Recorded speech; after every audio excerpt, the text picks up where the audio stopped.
campagne, voir ces genres de structures-là, ce n'est pas évident.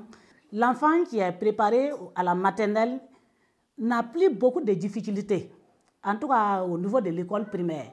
Nous félicitons l'ASAP pour les bienfaits. Les enfants qui sont en campagne ne bénéficient pas, en tout cas, la maternelle. Voilà, ces enfants-là sont orientés directement au CP1. Mais grâce à l'ASAP, en campagne, en tout cas, on a gagné cette structure-là.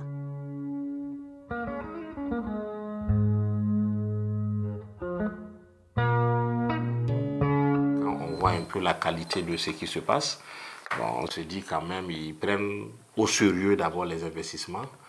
Et tout ce qui s'ensuit. Nous, c'était vraiment l'apport de ASAP en document. Vraiment, ça allait être un peu difficile pour nous. Le comportement, le changement est assez net quand même. Celui qui est à l'école, qui vit dans une communauté, ils ont des camarades avec qui ils jouent, ils font pas mal de choses. Je me dis que la différence est assez nette. Et ceux qui sont passés par la maternelle, quand ils viennent ici, on sent aussi qu'ils sont un peu enviés par ceux aussi qui ont quitté directement la maison pour le CP1. S'il faut répartir entre 12h et 15h, faire 3 km ou 4 km aller, refaire encore 3 à 4 km, 8 km, l'enfant vient fatigué. Et le soir, tu constates que les enfants dorment. Donc avec le projet Niévé qui est là, nous retournons les enfants à 12h pendant l'interclasse. Ils mangent, ils se reposent, ils apprennent les leçons. Bon, pour nous, pouvons remercier ASAP parce que nous avons bénéficié de certaines choses qui ont fait émerger l'éducation.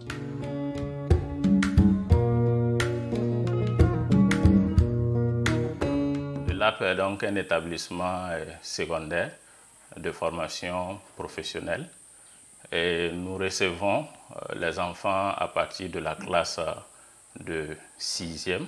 Le second cycle commence avec la première classe de la technique professionnelle, notamment la classe de BEP première année, qui conduit au bout de 2 ans à l'examen du BEP professionnel en agriculture. L'année dernière, nous avons eu un taux assez satisfaisant à l'examen du BEPC comparativement aux autres établissements de la commune. Aussi en technique avec le BEP, voilà, nous avons eu le taux le plus élevé au niveau national. L'objectif premier du LAP est d'assurer une bonne éducation. Et pour ce faire, donc, nous essayons d'associer assez de pratiques à la théorie que les enfants reçoivent. L'objectif, c'est de permettre à ces élèves-là d'épauler ses parents, de s'auto-employer également. Le LAP m'a permis de connaître aussi mes droits.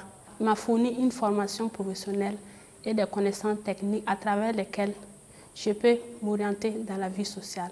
Continuer toujours à soutenir les élèves comme il le fait pour que davantage les lycées puissent progresser ou même.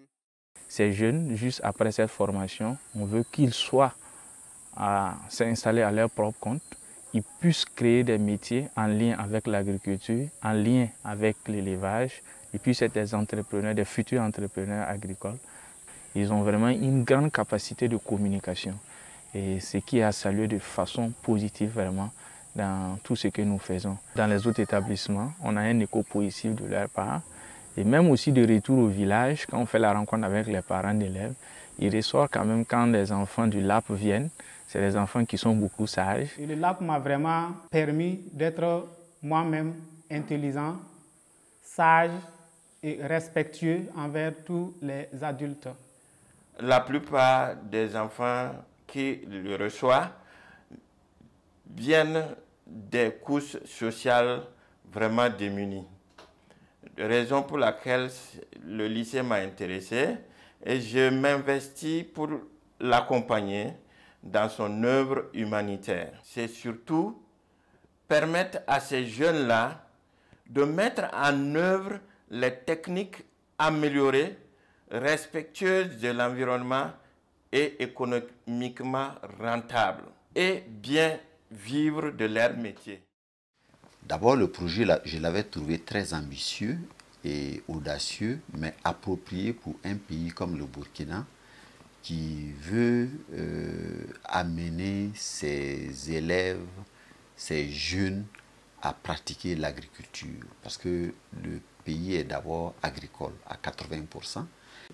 nous l'avons accompagné en tant que chercheur de l'INERA, justement pour l'apprentissage des techniques agricoles à ses élèves. Nous avons fait quelques sorties pour apprendre aux étudiants effectivement comment il fallait le faire pour que eux à leur tour apprennent à leurs parents et aux agriculteurs comment le faire. Et je crois qu'ils ont très bien réussi.